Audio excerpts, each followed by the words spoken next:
అమ్మలు గాజులు ఎక్కడ వేసుకుంటావు? చూపించు, గాజులు ఎక్కడ వేసుకుంటావు చూపించు. ఒకసారి గాజులు చూపించు, ఎక్కడ వేసుకుంటావు? పట్టీలు ఎక్కడ పెట్టుకుంటావు? పట్టీలే అక్కడ పెట్టుకుంటావా? నీ చైన్ ఎక్కడ వేసుకుంటా?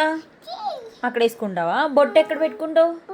ఇజ్జుడు కాటుక ఎక్కడ పెట్టుకుంటావు? కాటుక నువ్వు కాటుక పెట్టుకుంటావు కదా, ఎక్కడ పెట్టుకుంటావు? అక్క పెట్టుకుంటావా? ఆహా. కుంకుమ ఎక్కడ పెట్టుకుంటావు? జేజీ దగ్గర బొట్టు ఎక్కడ పెట్టుకుంటావు? జేజీ దగ్గర బొట్టు అక్కడ పెట్టుకుంటావా? ఎక్కడ పెట్టుకుంటావు? జేజీకి హారతి ఎలా తీసుకుంటావు? అవునా? దండం ఎలా పెట్టుకుంటావు? జేజీకి దండం ఎలా పెట్టుకుంటావు? అది గోవింద కదా, గోవింద కాదు. దండం ఎలా పెట్టుకుంటావు? జేజీకి నమస్కారం ఎలా చేస్తావు? నమస్కారం నమస్కారం జేజీకి దండం పెట్టుకోవా నువ్వు? జేజీకి దండం పెట్టుకోవా? Very good. గోవింద ఎలా కొడతావు? మళ్ళీ జేజీకి నమస్కారం పెట్టు. జేజీకి నమస్కారం. హారతి తీసుకో. ఓకే. మళ్ళీ జేజీకి నమస్కారం పెట్టు. Very nice.